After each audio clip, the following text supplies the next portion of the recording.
اور آپ بھاگ گئے۔ اس ڈرائیور نے بڑے سکون کے ساتھ چابی پولیس کے حوالے کر دی اور کہا کہ خود ہی ڈکی کھول دو۔ وہ پولیس ڈر رہا تھا کہ کوئی بم نہ ہو، کوئی اسلحہ نہ ہو۔ اس نے کہا خود کھول دو۔ ڈرائیور نے جب ڈگی کھول دی، میں تماشا کر رہا تھا کہ ڈگی میں ہے کیا، تو جب اس نے ڈگی کھول دی تو اس میں 2 بوری آٹا موجود تھا۔ میں سوچ رہا تھا پاکستان ایک زرعی ملک، پاکستان ایٹمی پاور، پاکستان 23 کروڑ عوام کا سمندر، پاکستان 5 دریاؤں کا ملک، پاکستان جہاں سونا چاندی موجود، جہاں کوئلہ موجود، جہاں زرخیز زمین موجود۔ آج یہ دن بھی آیا کہ ایک ڈرائیور جس نے اپنے بچوں کے لیے 1-2 بوری آٹا رکھا ہے، اس کو بھی یوں لیا جاتا ہے کہ جس طرح اس نے کوئی افیون رکھا ہو، کوئی چرس رکھا ہو۔ میرے دوستو، پھر میں نے وہ منظر دیکھا کہ سندھ کے میرپور میں ایک مزدور لائن میں کھڑا ہے اور پولیس نے لاٹھی چارج کی۔ وہ ٹرک سے آٹے کی بوری لینا چاہتے تھے، اس لاٹھی چارج اس کی کھوپڑی ٹوٹ گئی، بے ہوش ہو گیا، مر گیا۔ لوگوں نے اس کی لاش اٹھا کر جب ان کے دروازے پر رکھا تو ان کے 6 بیٹیاں تھی جو صبح سے انتظار میں تھی کہ ابو ہمارے لیے آٹا لائے گا، لیکن آٹا تو نہیں ملا۔ لوگوں نے ان بچیوں کو ان کے حوالہ کر دی۔ میں اس لیے میدان میں نکلا ہوں، میں اس لیے 3 دنوں سے سڑک پر ہوں کہ لوگوں،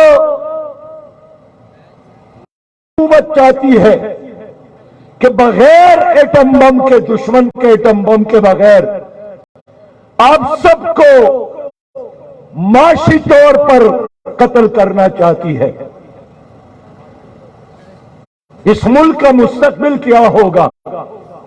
ڈگری ہولڈر نوجوان بھاگ رہے ہیں، لوگوں کو موقع ملتا ہے، ملک چھوڑ رہا ہے۔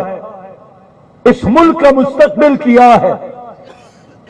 شرم کی بات کہ انسان نے چاند پر قدم رکھا، مریخ کر رہا ہے، ترقی کر رہا ہے، اور میری قوم، غیرت مند بہادر قوم، آٹے کے ٹرک کے پیچھے شناختی کارڈ ہاتھ میں لیے پھر رہی ہے۔ بچے پڑھنے کے بجائے آٹے کے حصول کے لیے ٹرک کے پیچھے۔ اس سے بھی بڑھ کر میری مائیں، بہنیں اور بیٹیاں شناختی کارڈ ہاتھ میں لیے ٹرک کے پیچھے۔ یہ دن کس نے آپ کو دکھلایا؟ ایسے میں وزیر اعظم صاحب فرماتے ہیں کہ ایک وقت کا روٹی کھاؤ، کبھی کہتے ہیں ایک وقت 1 پیالی چائے پیا کرو، کوئی کہتا ہے صبر کرو، سکون خبر میں ملے گا۔ اگلا اعلان کا انتظار کیجیے، یہی اعلان ہوگا کہ قمیص کی کیا ضرورت ہے، صرف شلوار پر گزارا کر لو۔ میرے دوستو، میرے بھائیوں، میں ان سے پوچھنا چاہتا ہوں کہ زرعی پاکستان، اس کو تباہ کس نے کیا؟ صنعت پاکستان کو تباہ کس نے کیا؟ کیا امریکہ نے؟ کیا انڈیا نے؟ کیا برطانیہ نے ہمارے اوپر کوئی ایک بم استعمال کیا، یا ان لوگوں نے؟ کس نے توشہ خانے کو لوٹا؟ کس نے پاکستان کے خزانے کو لوٹا؟ کس نے کشمیر انڈیا کے حوالے کی؟ کس نے ڈاکٹر عافیہ امریکہ کے حوالے کی؟ کس نے پاکستان کے قاتل ریمن ڈیوس کو چھوڑا؟ کس نے پاکستان پر حملہ آور ابھینندن کو چھوڑا؟ میرے دوستو، ان لوگوں سے پوچھنے کی ضرورت ہے کہ 75 سالوں سے آپ اس ملک پر مسلط ہیں، آپ نے کیا ڈیلیور کیا؟ امریکہ کے غلامی، IMF کا ڈکٹیشن، ورلڈ بینک کے اشاروں پر ناچنا، یہ سب کے سب یہ کھلونے ہیں، ان کے چابی ان کے ہاتھوں میں ہے۔ یہ وہ ہیں جو ان کا آقا ان کو آرڈر دے دے۔ میرے بہت ہی پیارے بھائیوں، انہوں نے کرپشن کا تحفہ دیا۔ غریب آدمی کرپشن نہیں کرتا، یہ کرپٹ ہے۔ انہوں نے جہالت کو عام کیا، انہوں نے غربت کا تحفہ دیا، انہوں نے ملاوٹ کا تحفہ دیا۔ اب دیکھیے پاکستان میں جب بھی کوئی بحران آتا ہے، دوائی کی بحران، پیناڈول نہیں مل رہا تھا، پتہ چلا وہ پاکی منسٹر ملوث ہے۔ آٹے کا بحران، وہ پاکی منسٹر ملوث ہے۔ چینی کا بحران، وہ پاکی منسٹر ملوث تھے۔ یہی لوگ کبھی PTI میں ہوتے ہیں، کبھی پیپلز پارٹی میں، کبھی مسلم لیگ میں۔ ان کا کردار ایک ہے، ان کے اخلاق ایک جیسے ہیں۔ یہ صرف سیاست کرتے ہیں مال جمع کرنے کے لیے، جائیدادوں میں اضافہ کے لیے۔ پاکستان آپ کے ساتھ امانت ہے، پاکستان اللہ کی نعمت ہے، پاکستان ساری اسلامی دنیا کی امامت کر سکتا ہے۔ پاکستان کو اللہ تعالیٰ نے ایٹمی پاور بنایا، لیکن ان حکمرانوں کی وجہ سے آج پاکستان دنیا کے لیے ایک تماشا بن گیا۔ ان لوگوں نے ہمیشہ آپ لوگوں کو دھوکہ دیا، اور گزشتہ 1-2 سالوں سے نہیں، کبھی روٹی کپڑوں اور مکان کے نام پر، لیکن کیا انہوں نے آپ کو روٹی کپڑوں اور مکان دیا؟ کبھی ملک سنواروں اور قرض اتاروں کے نام پر میرے محب وطن لوگوں نے، ماں بہنوں اور بیٹیوں نے اپنی زیورات اس فنڈ میں جمع کیے؟ کیا آج تک حکومت اس کے حساب دے سکی؟ کبھی مدینہ کی اسلامی ریاست کے نام پر اور تبدیلی کے نام پر تبدیلی لوگوں نے دیکھا کہ اس کے پٹاری میں جو تبدیلی موجود تھی وہ بزدار کی شکل میں، جنہوں نے پنجاب کا بیڑا غرق کر دیا۔ میرے بھائیوں اور دوستوں، میں آج آپ سے بات کرنا چاہتا ہوں، اس ملک کے ذہین کرنا چاہتا ہوں، میں اس ملک کے جمہوریت پسند عوام سے بات کرنا چاہتا ہوں، میں پیپلز پارٹی، مسلم لیگ اور PTI کے مخلص کارکنان سے بات کرنا چاہتا ہوں کہ جن پر آپ نے بھروسہ کیا، جن کو آپ نے ووٹ دیا، جن کو ایک نہیں بار بار آپ نے اقتدار تک پہنچایا، اس نے اس ملک کو دیا کیا؟ اس نے اس ڈیلیور کیا؟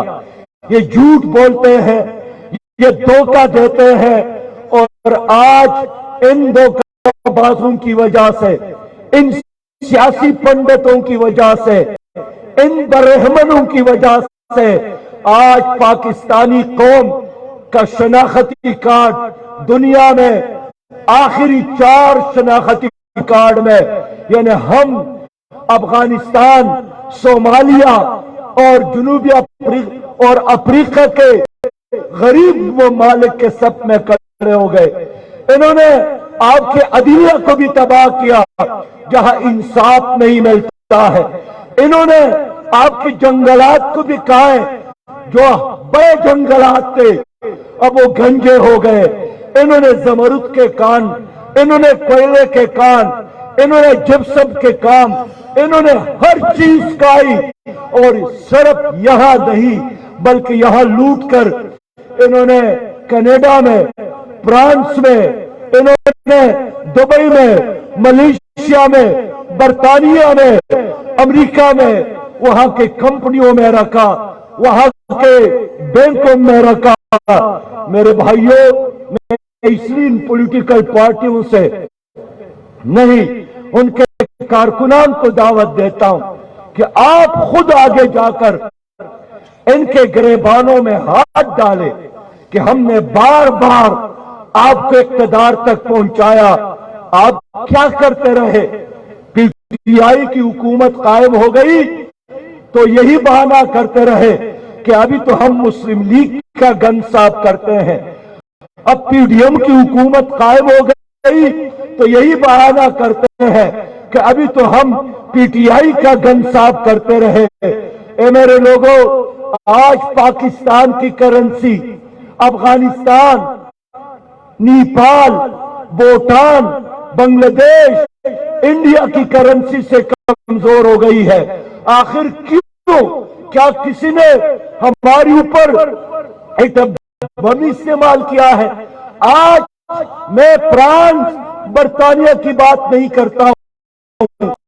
شریف صاحب، صدر پاکستان جناب علوی صاحب، میں آپ سے بات کرنا چاہتا ہوں کہ بنگلہ دیش کا جغرافیہ ہم سے کم ہے، جن کی موسم پاکستان کی طرح نہیں ہے، آج ان کی کرنسی ہم سے بہتر ہے۔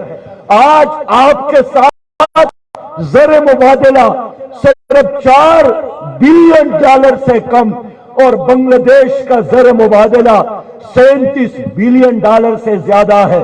آج ہمارے برآمدات $23 بلین سے کم، اور ان کے برآمدات $57 بلین سے زیادہ ہو گئے۔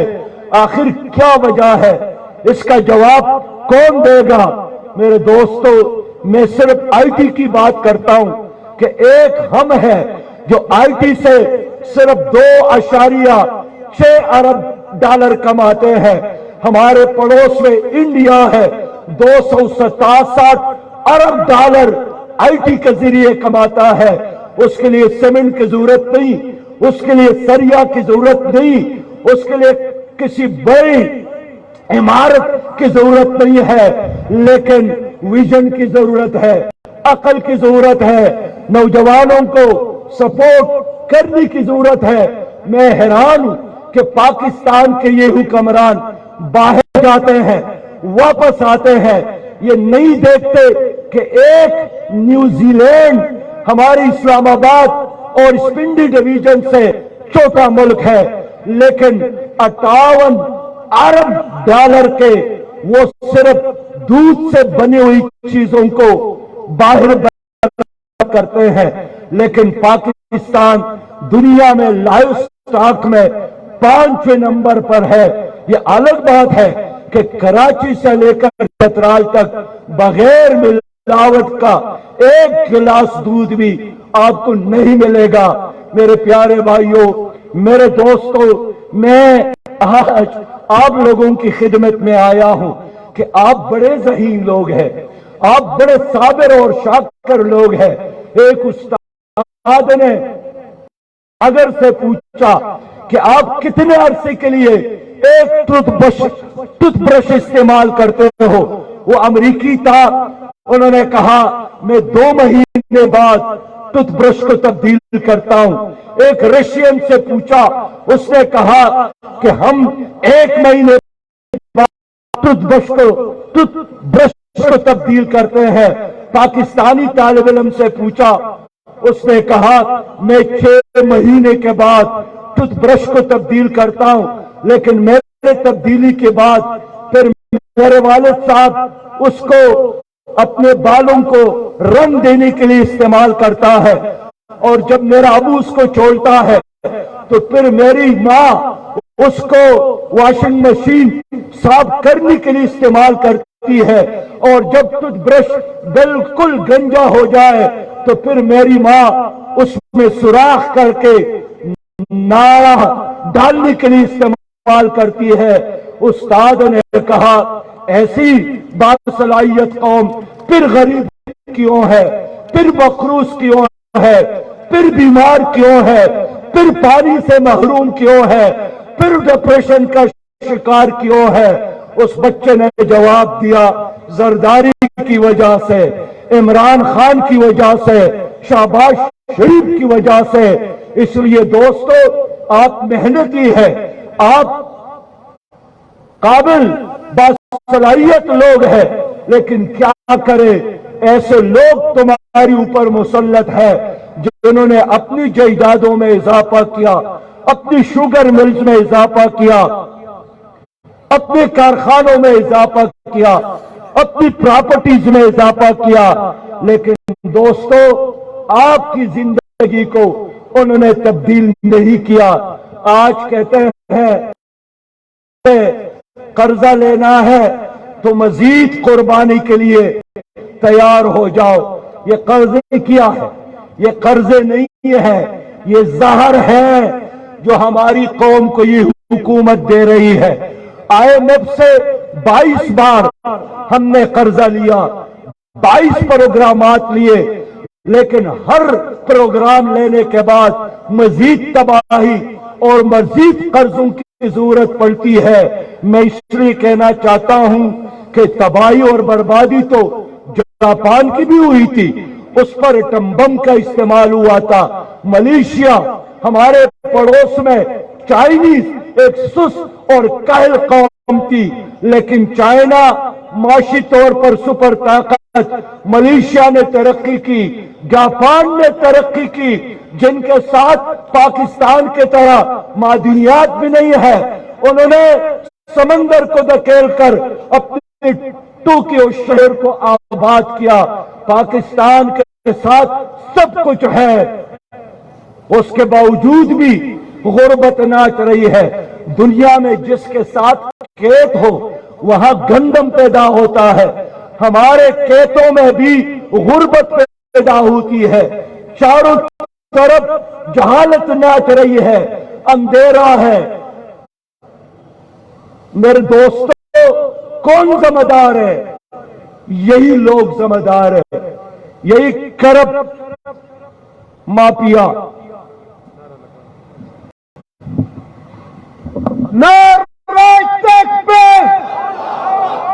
مرتے مومن مرتے حق، مرتے مومن مرتے حق، نہ بکنے والا نہ جھکنے والا، صلاحیت والا ہمت والا، مرتے مومن مرتے حق۔ لوگوں میں آپ سے جرگہ کرنے آیا ہوں ایک پاکستانی کی حیثیت سے۔ اپنے بچوں کو کیسا پاکستان آپ چھوڑ رہے ہیں؟ آئندہ نسلوں کے لیے کیسا پاکستان آپ بنا رہے ہیں؟ آئیے مل کر سوچتے ہیں، سیاست سے بالاتر ہو کر اس ملک کے بارے میں سوچے۔ کب تک آپ کے بچے سعودی عرب کے ریگستانوں میں کام کریں گے؟ کب تک آپ کے بیٹے دبئی اور امارات میں کام کریں گے؟ ہم کیوں پاکستان کو آباد نہیں کرتے؟ ہم کیوں اس دھرتی کو ترقی نہیں کرتے؟ لیکن کیا یہ آبادی، یہ خوشحالی اور یہ ترقی یہ ان لوگوں کے ہوتے ہوئے ممکن ہے؟ کبھی بھی نہیں۔ پیپلز پارٹی، PDM اور مسلم لیگ کو اگر 100 سال بھی اور ملے تب بھی یہی غربت ہوگی۔ ان کی لڑائی آپس میں مفادات کی لڑائی ہے۔ آپ کو یاد ہوگا عمران خان صاحب فرماتے تھے کہ پرویز الہی پنجاب کا بڑا ڈاکو ہے، ضرورت پڑی تو اسی بڑے ڈاکو جس کو وہ ڈاکو کہتے تھے اس کو سیاسی باپ بنایا. یہی شہباز شریف صاحب کہتے تھے کہ زرداری صاحب سیاسی ٹگ ہے، لیکن ضرورت پڑی تو پھر مریم بلاول بہن بھائی کے نعرے لگائے گئے. انہوں نے نہ صرف ملک کو معاشی طور پر دیوالا کیا بلکہ اخلاقی طور پر بھی دیوالا کیا. کبھی بھی یہ گالیاں ہم نے نہیں سنی تھی جو آج کل یہ لوگ ایک دوسرے کو دے رہے ہیں. نئی نسل کی طرف جو سیاست منتقل ہو رہی ہے وہ دلیل اور ترقی کی سیاست نہیں ہے، وہ جھوٹ کی سیاست ہے، وہ دغابازی اور دھوکہ بازی اور گالیوں کی سیاست ہے. میرے دوستو، ہم مسلمان ہیں، لیکن میں ایک چینی فلاسفر کنفیوشن کی بات کرتا ہوں. اس سے کسی نے پوچھا کہ اگر ایک قوم کے ساتھ دفاع ہو اور معیشت ہو اور انصاف ہو اور یہ قوم مجبور ہو جائے کوئی ایک چیز چھوڑنے کے لیے تو سب سے پہلے وہ کیا چیز دے دے؟ اس فلاسفر نے کہا کہ دفاع دے دے. پھر پوچھا اس کے بعد اگر معیشت اور عدل اور انصاف میں سے ایک چیز دینا پڑے، اس نے جواب دیا کہ معیشت سے ہاتھ دھو بیٹے، معیشت دے دے. انسانوں نے پوچھا کہ جناب اس ملک کا کیا ہوگا؟ اس نے کہا کہ اگر اس ملک میں عدل اور انصاف ہے کوئی قوم اس کو شکست نہیں دے سکتی. اگر اس ملک میں انصاف ہے یہ قوم دوبارہ اپنی معیشت کو بہتر بنائیں گے. یہ جو حضرت علی نے فرمایا تھا کہ ظلم کے ساتھ ملک نہیں چل سکتا، کفر کے ساتھ چلتا ہے. الملک یبقی مع الکفر ولا یبقی مع الظلم. ایک ملک کفر کے ساتھ تو چلتا ہے، ظلم کے ساتھ نہیں چلتا. میں آپ سے پوچھنا چاہتا ہوں کیا آپ کی عدالتوں میں انصاف ہے؟ کیا آپ کے ججز انصاف کرتے ہیں؟ یرغمال عدالتیں ہیں، یرغمال نیب کا ادارہ ہے، یرغمال ایوان ہے. تمام ادارے بے توقیر ہو گئے. جس کے ساتھ پیسہ ہے، جس کے لاٹھی اس کی بہن وزیر اعظم عمران خان تھے، تو یہ تمام ادارے اس کے کہنے پر لوگوں کو پکڑتے تھے، جیل میں ڈالتے تھے. آج وہی لاٹھی شہباز شریف کے ساتھ ہے تو سارے بینچ سے بھی ان کے ساتھ ہے. اس لیے لوگوں، اس ملک میں نہ انصاف ہے، نہ میرٹ ہے، نہ عدل ہے، نہ اخلاقیات ہے. تو میں کہنا چاہتا ہوں کرنا کیا ہے؟ رونے سے، سینہ کوبی سے یہ ملک ترقی نہیں کرے گا. میں بھی مرثیہ بیان کرتا ہوں معیشت کا، اور عارف علوی بھی بیان کرتا ہے، اور شہباز شریف بھی روتا ہے، اور اس کا رونا مجھ سے زیادہ تیز ہے. وہ کہتا ہے کہ IMF نے اتنا سخت شرائط پیش کیا ہے کہ وہ بہت خوفناک ہے. بابا IMF نے تو یہ بھی کہا ہے کہ جن کے اثاثے باہر ہے وہ ملک میں لائے. آپ اس شرط کو ماننے کے لیے تیار نہیں ہے، لیکن جہاں غریب کا خون نہ چھوڑنا ہے اس کے لیے آپ تیار ہیں.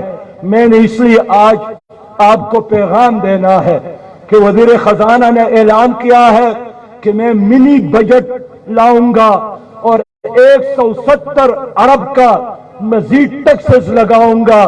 میرا یہی اعلان ہے کہ یہ قوم مزید کسی منی بجٹ کے لیے تیار نہیں ہے، اور 170 ارب کے مزید ٹیکسز کو ہم مسترد کرتے ہیں.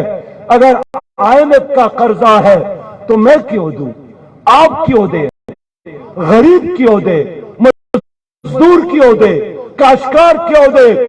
قرضہ جس نے لیا ہے، زرداری نے لیا ہے، ان کے بلاول ہاؤسز کو نیلام کر کے دیا جائے. عمران خان نے لیا ہے تو بنی گالا کو فروخت کر کے ادا کیا جائے. شہباز شریف اور نواز شریف نے لیا ہے تو ان کے جاتی عمرہ کو نیلام کر کے دیا جائے. غریب نے کیا جرم کیا ہے؟ یہ کیسا ملک ہے جس میں ملک ریاض جتنا جس کے پیسے یہاں بھی اور وہاں بھی ارب ہا ڈالر کا مالک ہے، وہ جتنا ٹیکس دیتا ہے ویسے ٹیکس یہ حکومت پنڈی کے ایک مزدور سے بھی لیتی ہے. یہ ظلم ہے. میں اس لیے کہنا چاہتا ہوں کہ ہر بار غریب قربانی کا بکرا بنتا ہے.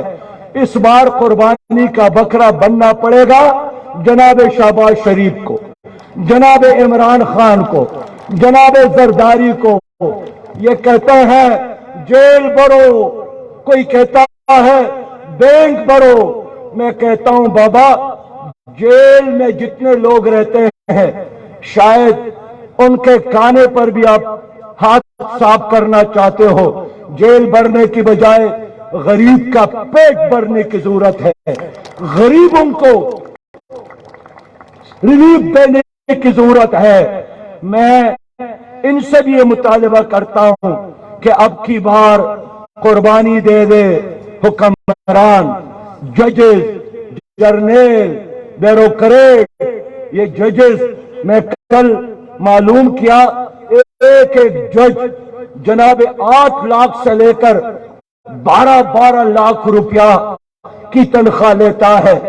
جرنیلوں کے بارے میں تو معلوم نہیں، لیکن وہی ججز آپ کے بارے میں فیصلہ کرتا ہے کہ جو 200 روپے میٹر کا بل، بجلی کا بل ادا نہیں کرتا اس کو جیل میں ڈالے. ہم نہیں مانتے ہیں ظلم کی اس نظام کو کہ غریب کے لیے کوئی اور قانون ہے اور بڑوں کے لیے کوئی اور قانون ہے. میں شہباز شریف کو مشورہ دیتا ہوں کہ آپ لوگوں کے باہر جو اثاثے ہیں پہلے مرحلے میں تو وہ لاؤ تاکہ ہمیں پتہ چلے کہ آپ مخلص ہیں. ترکی میں زلزلہ آیا تو طیب اردگان نے سب سے پہلے اپنی پراپرٹیز اور اپنی جائیداد اور اپنے بینک میں موجود پیسہ قوم پر نچاور کیا تو قوم نے اس کے رسپانس میں استنبول کے گلیوں اور بازاروں میں سونے اور چاندی کے پہاڑ لگائے. آپ قربانی نہیں دیتے اور کہتے ہیں آپ قربانی دے رہے. میں کہتا ہوں کیسی غربت ہے. 85 مشیر وزیر آپ نے لیے. وزیر اعظم صاحب اللہ کا خوف کرو. اس غریب قوم کے لیے 5 وزراء کافی ہے، مزید وزراء کی ضرورت نہیں ہے. یہ عوام پر بوجھ ہے، یہ پاکستان پر بوجھ ہے. لوگوں سیاسی رشوت کی طور پر یہ وزارتوں کو تقسیم کرتا ہے. میں آپ سے بات کرنا چاہتا ہوں کہ قومی اسمبلی میں جتنے بھی پارٹیاں ہیں سب حکومت میں شامل ہے. صدر پی ٹی آئی کا، وزیر اعظم پی ڈی ایم کا، وزیر خارجہ بلاول صاحب پیپل پارٹی کا. اس لیے سب حکومت میں شامل ہے اور مہنگائی پر سب خاموش ہے. جماعت اسلامی آپ کی ترجمانی کر رہی ہے. ہم ان کے خلاف جدوجہد کر رہے ہیں. ہم ان کے گریبانوں میں ہاتھ ڈالنے کے لیے تیار ہیں. لوگوں آپ ساتھ دے تاکہ ہم ظالموں کا سومنات پاش کر لے. اس کے علاوہ کوئی راستہ نہیں ہے. میرے دوستو، اللہ تعالیٰ نے جماعت اسلامی کو موقع دیا، آپ ساتھ دے. میں ایک عملی بات کروں گا. میں خیبر پختونخوا میں فائنانس منسٹر تھا. میں نے آکسفورڈ میں نہیں پڑھا ہے. جنہوں نے ادھر پڑھا اور ادھر آئے تھے انہوں نے پاکستان کا بیڑا غرق کر دیا. میں اتنا جانتا تھا کہ غیر ترقیاتی اخراجات کا خاتمہ ہو. میں فائنانس منسٹر تھا تو اپنے وزراء کو 18,000 روپیہ تنخواہ دیتا تھا. اللہ نے دوبارہ موقع دیا تو پرائمری اسکول کی استاد سے وزیر اعظم کا تنخواہ زیادہ نہیں ہونا چاہیے. ایک غریب قوم کا وزیر اعظم اور کروڑوں میں وہ مراعات لے. خدا کے بندو، دیکھیے حضرت عمر رضی اللہ تعالیٰ عنہ مشرق اور مغرب تک ان کی حکومت قائم تھی، لیکن سروے ہوا تو مدینہ میں جو سب سے غریب ترین آدمی تھا وہ حضرت عمر تھے۔ مرتے وقت وصیت کی کہ میرے اوپر جو قرضہ ہے میرے خاندان کے لوگوں کے پیسے اکٹھا کر کے میرا قرضہ ختم کیا جائے۔ حضرت ابو بکر کہاں تک ان کی حکومت تھی، وصیت کی کہ میرے اوپر میرا اپنا چادر ڈالو، نئے کفن اور چادر کی ضرورت نہیں ہے۔ لوگوں، جس نے بیت المقدس کو فتح کیا تھا صلاح الدین ایوبی کو، ان پر 60,000 دینار قرض تھے۔ نہیں، پرانی بات نہیں کرتا، میں قاضی اعظم کی بات کرتا ہوں جنہوں نے مرنے سے پہلے اپنی ساری جائیداد اسلامیہ کالج پشاور کے لیے وقف کر دی۔ میں لیاقت علی خان کی بات کرتا ہوں، پنڈی میں شہید ہوا تو ان کے جیب میں صرف چند 100 روپیہ تھی۔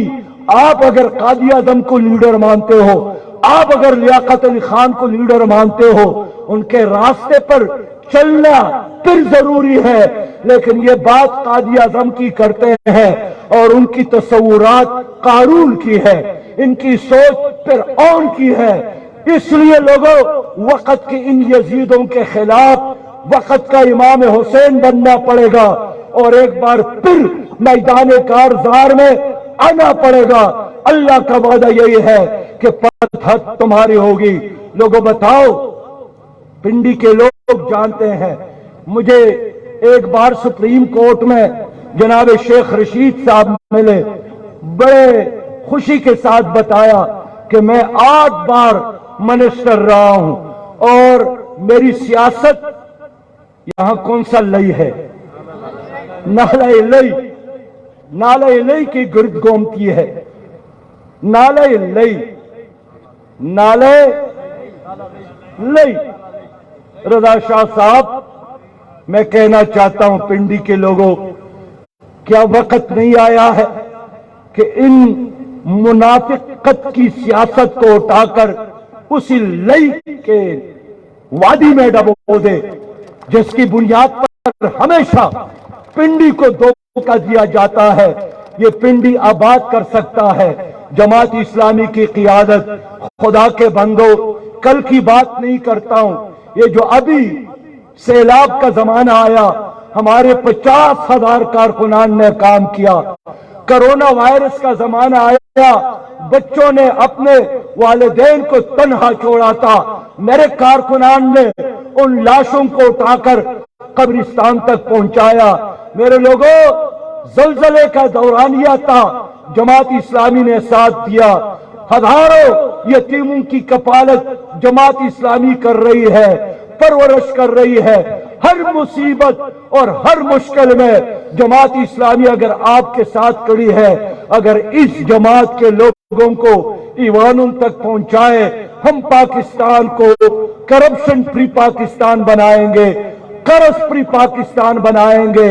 مجھ سے لوگ پوچھتے ہیں IMF سے نجات کا کیا راستہ؟ میں جواب دیتا ہوں کہ اللہ کا وعدہ ہے، میرے نظام کو قبول کرو، سودی نظام کو چھوڑو، آسمان کے رحمت تمہارے اوپر میں برساؤں گا۔ تو اللہ کے وعدے پر یقین کرو، IMF کے ایجنٹوں کے وعدوں پر یقین چھوڑ دو۔ میرے لوگوں، اللہ تعالیٰ نے ہمیں موقع دیا، میں اللہ کو گواہ بنا کر آپ کے ساتھ وعدہ کرتا ہوں کہ آپ کی حکومت اور آپ کی ریاست آپ کے جیبوں پر ڈاکہ نہیں ڈالے گی، وہ آپ کے غریبوں کی کفالت کرے گی، بیوہ اور یتیموں کی کفالت کرے گی، مظلوموں کا ساتھ دے گی۔ جب تک روزگار نہ ملے نوجوانوں آپ کو، تو پھر بے روزگاری الاؤنس حکومت دے گی۔ میں بزرگوں کو وعدہ دیتا ہوں، بڑھاپا الاؤنس ہم دیں گے۔ میں ماں بہنوں اور بیٹیوں سے وعدہ کرتا ہوں کہ جو اپنی بیٹی کو بہن کو میراث میں حق نہ دے وہ جیل میں جائے گا، اس لیے کہ یہ اللہ کا حق ہے۔ جو اپنی ماں بہن بیٹی سے غداری کرتا ہے وہ زمین پر بوجھ ہے۔ میرے دوستو، ایک خوشحال پاکستان، ایک کلین پاکستان کے لیے میں آپ کی تعاون کا طلبگار ہوں۔ کراچی کے لوگوں نے ساتھ دیا اور پیپل پارٹی کراچی کے عوام کے مینڈیٹ پر ڈاکہ ڈالنا چاہتی ہے۔ میں الیکشن کمیشن سے درخواست کرتا ہوں کہ جو 6 حلقوں کے حوالے سے تمہارے ساتھ کیس ہے تو سماعت پر سماعت کرنے کی بجائے فیصلہ دے دو، اور جن 11 حلقوں میں الیکشن نہیں ہوا ہے وہاں جلد از جلد الیکشن کا اعلان کرو۔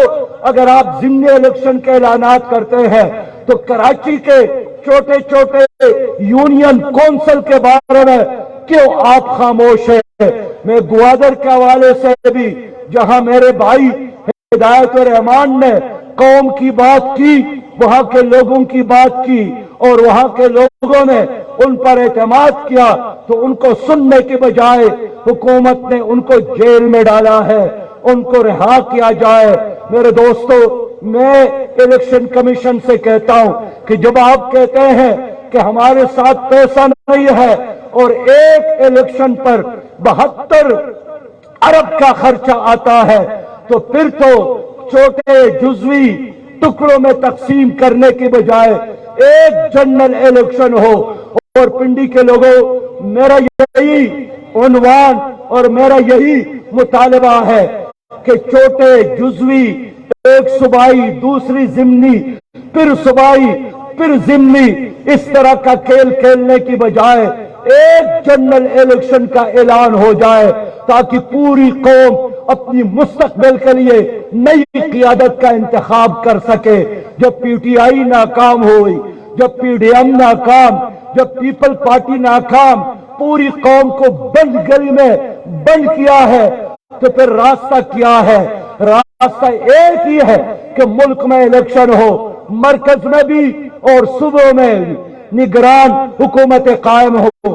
میں پنڈی آیا ہوں تو اسٹیبلشمنٹ کو بھی پیغام دینا چاہتا ہوں کہ آپ لوگوں نے پی ٹی آئی کو لایا، آپ لوگوں نے پی ڈی ایم کو لایا، آپ لوگوں نے ان سیاسی بونوں کو قوم کے کندھوں پر بٹھایا، اس کا نتیجہ یہی نکلا کہ معیشت تباہ ہو گئی، صنعت تباہ ہو گئی اور ادارے بند ہو گئے۔ اس لیے خدا را، اگر آپ لوگوں کو اپنی عزت عزیز ہے، اگر آپ لوگوں کو اپنا امیج بہتر بنانا آپ کو مطلوب ہے، تو جو اعلان کیا ہے کہ ہم سیاست میں مداخلت نہیں کریں گے، عملی طور پر ثبوت دیا جائے۔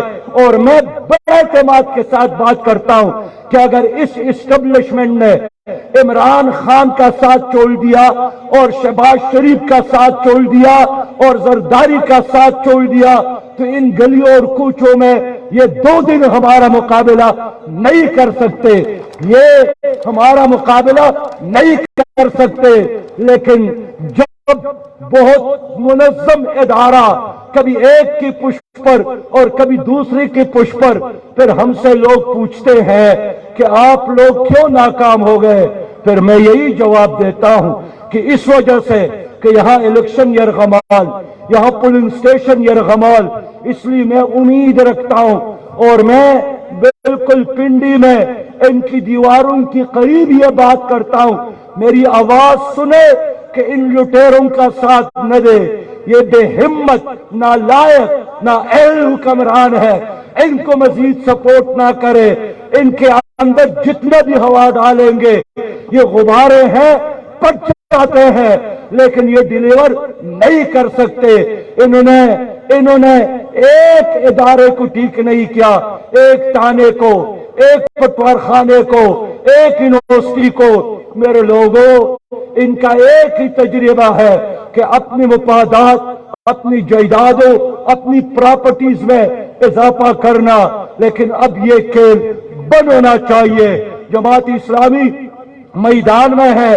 میں آج آپ کے بہاف پر نواز شریف صاحب جو سرکردہ رہنما ہے مسلم لیگ کا، جناب شہباز شریف صاحب جو وزیر اعظم ہے، پی ڈی ایم کا مولانا فضل الرحمان صاحب جو امام ہے پی ڈی ایم کا، پی ٹی آئی کو، سب کو یہی پیغام دیتا ہوں کہ آٹا، چینی، چاول،